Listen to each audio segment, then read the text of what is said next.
Hi, John Solari back with the lovely and beautiful, talented, tell people your last name, Barbara. Barbara Stening, S-T-E-R-N-I-G. Not Sterling, not Stirring, Stening. Stening. All right, we got it. I hear something. It's. Can you hold it? Or you want me to hold it? Sure, I can hold it. That dress is great. Thank you. So, what have you been up to beside your book? You've been telling me you've been working a lot lately. Yes, I've just had a lot of home projects this summer. And also I've been working on my sequel to this particular book.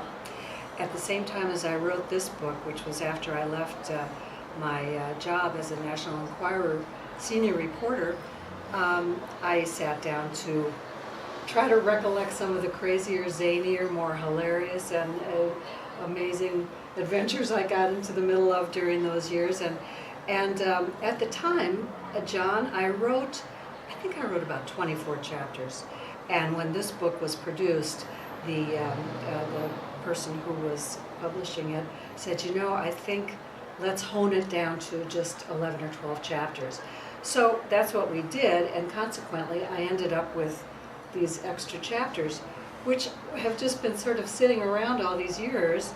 And I just decided to, because everybody's always been saying, we want more, so I decided to do that. So that's another thing I've been working on this summer, is kind of polishing up the chapters, you know, really writing them into the final form and making the transitions between the chapters and the front matter, etc. So that's been kind of a part of my summer effort as well. You know, and you really love your work, don't you? Oh, you know what? To me, I love my desk. For one thing, I love to be at my desk, and I love to be writing at my desk. It's like a sort of like my own particular version of the secret garden. It's where I go to find artistic expression and to use words which I love, and I put them together into thoughts, and it really is a pleasure for me. It's not work. It never has been work, and I wish everybody a career like that. The Secret Garden, that's an interesting choice, because wasn't that about the Jacqueline Kennedy's relatives? I don't know. Was it? The Bouviers, they were the two of them. I think it was the mother and the daughter that lived together. Uh-huh. They're almost like. You mean Jacqueline? And she had a sister too. But I think it was a cousin. It was one of the Bouviers, if that's how you pronounce their name. Yeah. I believe that's what this is. What does the Secret Garden mean to you then? Well, it just means a place of pleasure, a place that nobody else can really enter with you, a place of I suppose, expression, a place of enjoyment. That's what it means to me, and to me that's what writing is all about. It's such a solitary endeavor, really. I know some people write with partners. I just have never done that. I don't really want to. I don't need to. So to me, it's just one of life's finest pleasures, really, writing. Do you ever do ghost writing? No, not really. No, I don't. You mean, in other words, writing somebody else's book for them, or based upon interviews that you do with them? No, I haven't done that. But I suppose journalism, in a way, is somewhat like that, in that all those years that I was reporting, what you do is you do an interview, and then you have to put the person's thoughts and quotations into a readable form, into a comprehensible, logical form, and in a way that is ghostwriting, because what you're doing is you're presenting that person's story as told by themselves. And that's what ghostwriting is all about. But I haven't really done that, no. I'm still kind of doing my own at the moment. I suppose at some point that is, and yeah, it's an idea. It's an idea. It's a great idea. I mean, I just like the way you put it. I never looked at journalism writing as ghostwriters. In a way it is, really, because... Yeah, that makes sense. Sure, because first of all, your job as a reporter is to draw your subject out into the topic that you've come to talk about, and you have to kind of get the beginning, the middle, and the end of all of that, and their feelings and thoughts into the mixture, and then you go home and that's exactly what you're doing. Your job is to tell their story. That's what a ghostwriter does. When you were interviewing people, I would like to say, who was your hardest? Who was the most difficult that you ever had to interview? Gosh, that's a hard question. Some people were difficult to. At first, remember Michael Landon? Sure. Michael Landon, Little House on the Prairie, Highway to Heaven, and back in the olden days, Bonanza. Well, at first, when I first met Mike Landon, oh my gosh, he was so wary. I was coming to him from the National Enquirer, which many stars were fearful of, and even though he certainly wasn't somebody in the first part of it that had anything to hide. Later, of course, he left his wife and his kids, but he was very wary. He was hard to draw out at first, but over the years, I interviewed Michael Landon so many times, did many front pages in the National Enquirer with Mike, and by the end of it, I remember I was told in one of the last interviews I did with him that I had to stay away from the topic of his leaving his wife Lynn and going off with this other gal that was part of his crew on Little House on the Prairie, or was it Highway to Heaven? Anyway, the makeup girl or something like that. And I was told, you can talk about anything but not that. So I was just pussyfooting around, and there were always interesting things to speak with him about. And all of a sudden he said, I know, Barbara, that what you really want to talk about is my leaving of my family. I said, yeah, and I looked at his press agent who was sitting right there, kind of askance, and he shrugged his shoulders, and Mike said, well, I'm going to tell you about it.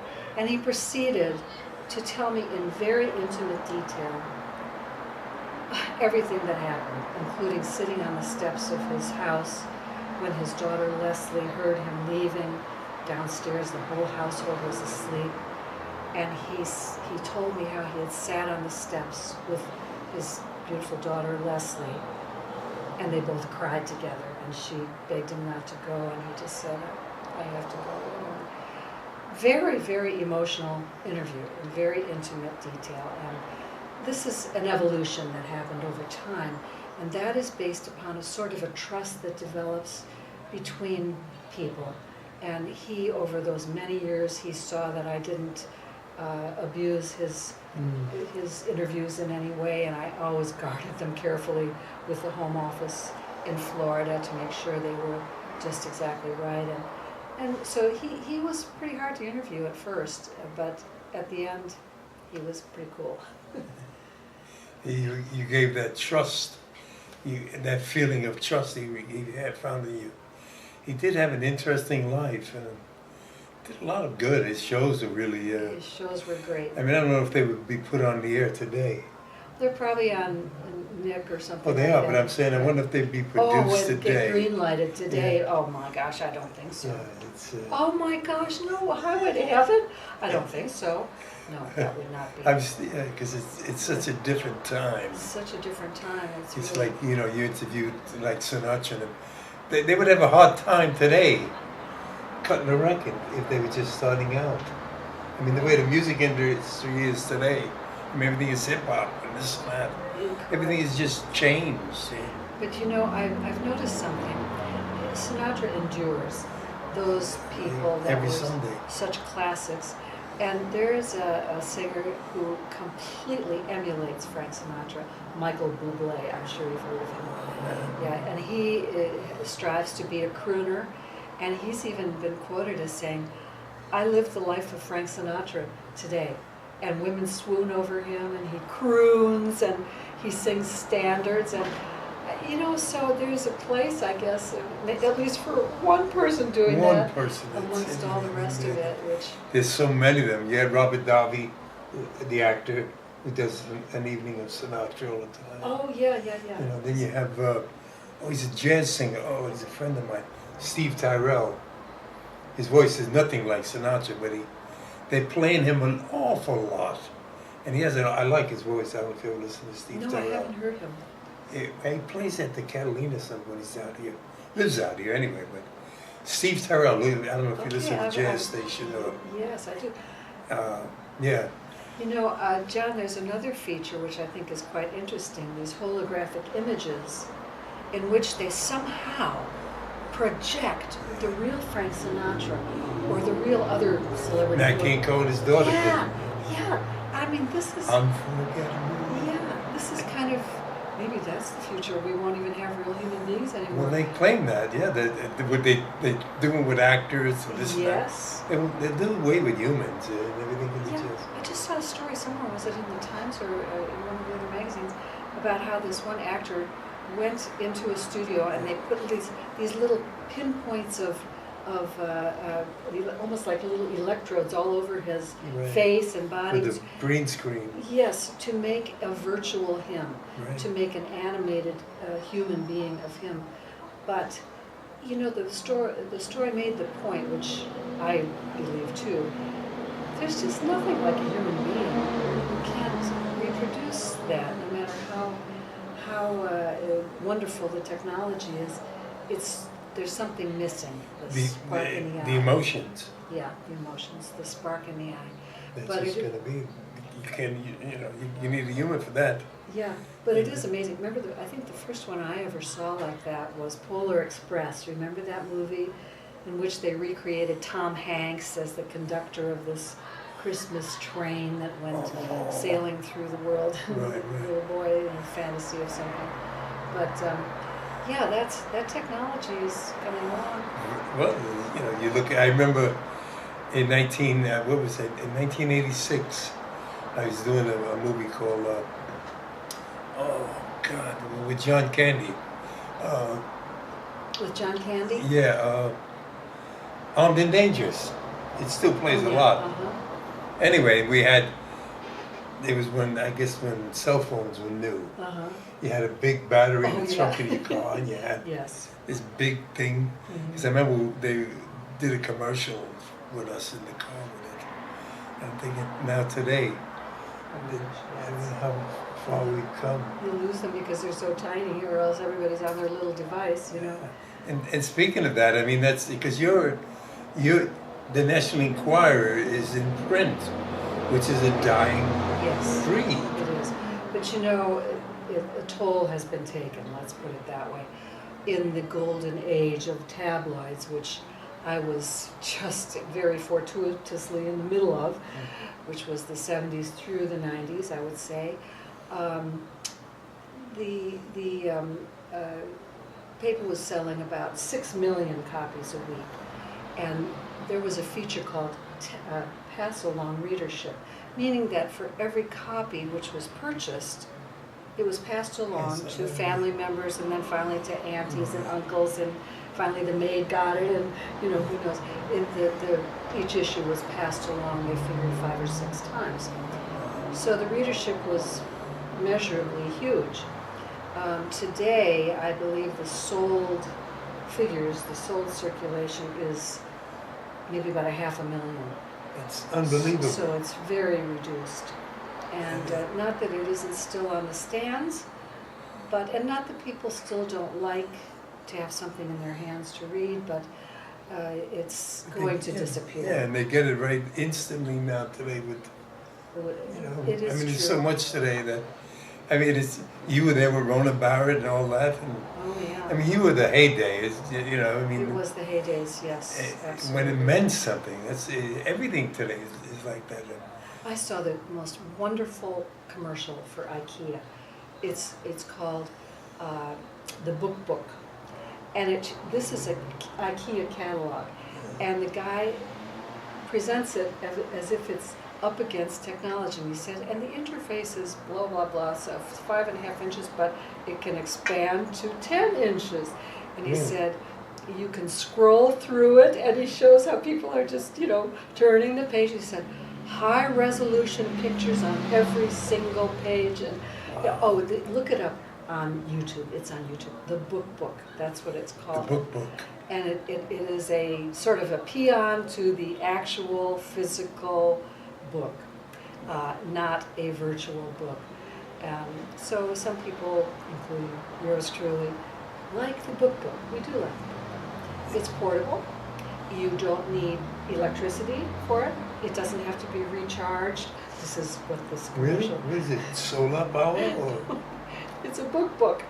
It's a book. Oh, it's a book. Yes, it's a oh, book. oh. Yes. Like, you know, It's I'm thinking, always how there. do you recharge it? You don't have to turn anything on to read it. You can take it with you. True. Yeah. It's funny. Doing my show the last few. I ran into two women lately, and they were carrying.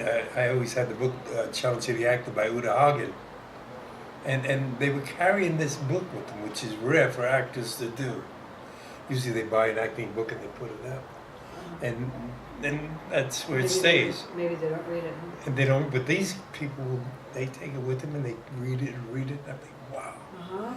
That's really, and it's true in the book when you get the, but I mean also with the computers now. I mean these hand things. It's so easy to get this whole book. That's true. But you know, this is, I was thinking this, on airplanes also, you don't have to turn your book off for landing or takeoff, you know, you can keep reading, it's pretty handy. You're a good salesman. I love Saleswoman. novels. Yes, indeed. Saleswoman. You know, I remember the name of Uta Hagen from the early days when I first came to Hollywood in the 70s. I remember that she always had a little ad in the Hollywood Reporter. Do you remember this? No. Acting classes with Uta Hagen. And I know she was a brilliant. Well, yeah. Well, her and her husband had the HB Studios in New York. Oh, is she still? No, she's gone. They're both gone. And HB Studios is still there on Bank Street in the Village. And I guess she would come out here and teach. She must have, or perhaps she was encouraging people to come to New York for a couple of weeks. No, probably like Lee Strasberg used to come out to California for like 3 or 4 months a year and do classes. I see. And she did the same thing, I guess, when she was working out here. But she was also quite a famous actress. Very, very great actress. You know, and a great name, but her books, she has 2 books. And the second book and it's really hard. You're a writer, and to write a book about acting and how to act is really difficult. It really is. It's so many people write them. That doesn't mean they're good books, but hers is. I've talked to so many really well-known actors, and the second book she wrote is the best book there is on how to act. It's enlightened me. Is it true that some people are just born with the acting gene? Well, there's a difference between, you could teach acting. Acting can be taught, but it's that gift that certain people have. Yes. It's called the presence. It's the presence. That's the thing Is that tied with an intuition? I don't know if it's with an intuition. It's just I have it. You know, they've been told I have it. A certain presence. Presence when I walk in the room. Marlon Brando or they have that yes. presence. And, Yes. I mean, you can't take your eyes off them Yes. when they come in. Yes, and this can be built by exposure to the public too. It enhances and grows and Well, kind of. I don't know if you can't. It's something you can't. It's a gift. Either you have it or you don't. You can't teach it. It's something you're born with. Right. Because when I look back at people always picked me out ever since I was a little kid.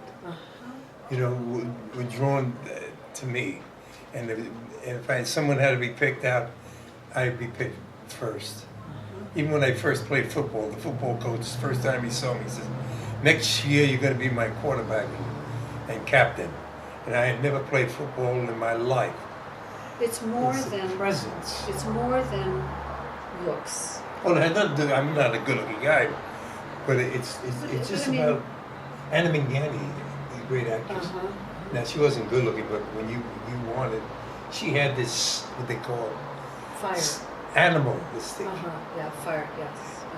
and it just reeked Magnetism. that. Magnetism. That's the thing. And either you have it or you don't. Right. I remember being in the presence of so many very, very famous people, and it is true that when they came in, there was like an aura shimmering around them. Right. I remember interviewing Bob Hope at his home, right here in Toluca, like doesn't live far away from me in fact. And he came out, I arrived there with his press agent, which was Frank Lieberman, which some people may remember, wonderful Frank. So we were in his home and waiting for him to come to do the interview, and all of a sudden, some sort of energy preceded him, and then he came walking forth, and it was like, you know, kind of like an electric feeling in the air. It was really true. He had it. Remember they called Clara Bow The It Girl. The It Girl, way back in the silent movie days. She had that it when she walked in the room, and that's what, you know. And if you, there's a,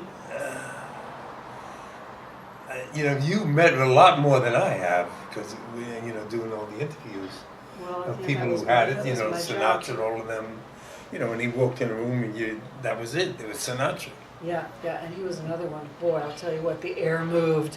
The air moved when he came. But you got to remember now, there was when he started out, there was Italian singers, there was Jewish singers. Right, and there were crooners. There were great crooners. Tons of them, but he was the one that had was the one. it. Yeah, he did have the it, and people, and all the girls went mad for him, as they went mad for Elvis, as they Right, went mad for the Beatles. Why would they go mad for the Beatles instead of Jerry and the Pacemakers? Right. I mean, they all came out of England, you know. Right. But yeah, and this Even was, the Rolling Stones never had that it that the Beatles had. no, they didn't. They just had longevity. And you know, if you really think about the history of the Beatles, it wasn't only when they came to America and played at all the huge venues, including the Hollywood Bowl right down the street here. It was in that cavern. It was called the Cavern, this underground or basement club, where they started. And the girls were screaming in this little, kind of tatty little club in Liverpool, the Cavern, or was that one in Hamburg? Whatever, yeah, it was. I mean, they had it. It's an amazing thing that you're born with. And there's a lot of people today. A lot of people try to buy it with publicity. You know, they get them like the Kardashians, the Paris Hiltons, and all this. You know, they spend a lot of money on publicity. Sure. I even George Clooney's another one. I think that bought his way. Wants to be Sinatra. You know, he might be good looking, but he could never be a Sinatra. He does. He really bends over backwards to put himself out there, I think. And He does things, but he's still a lot of his good PR. yeah. There's a lot of that It does today. the world of good. And today, don't forget, there are people don't even need to have a press agent. They can just go online and create their own blog or whatever it is, and do their own YouTube stuff. And Yeah, well, now you've got the tweeting, and you've got the Instagram and everything. Yeah. everything. So they can hire somebody to take care of that for them, as most of the busy celebrities do. It's true. I mean, it's just an interesting thing. But years ago, I mean, you can just look at some. Elizabeth Taylor had it. Oh my gosh. Richard Burton had the voice, Yeah. but he also had that presence. Oh my gosh. All the yes. great ones, Yes. the ones that yeah. really were, they had it. Yeah. The ones that didn't wound up being character actors. Then there was great character actors who really had it. Eli Wallach. Oh, who just passed Amazing. away, and Yes. who I had the pleasure of knowing. And he critiqued my work on the Executioner song. Really? Oh God, he was And- one of the greats. Really. In the actor's studio in New York, and he was in the movie. Mm-hmm. And so I was doing the letters of Gary Gilmore, and he got to critique it, and it was really wonderful coming from Eli. And Well, there were- his daughter Roberta is a very talented actress too, with Actors Studio. And his wife, Yes. Oh well, yeah. I think Ann so. Jackson. Ann Jackson, of course. Well, as other character actors, I'm trying to think. Somebody like Walter Brennan. it's funny Oh, you should my say him. I gosh. thought of him before you said when you Yes. said Eli. I was just getting ready to say Walter Brennan. Oh, Here's a guy Yeah. who played the old man Yeah. in his ute. Yeah, it is you.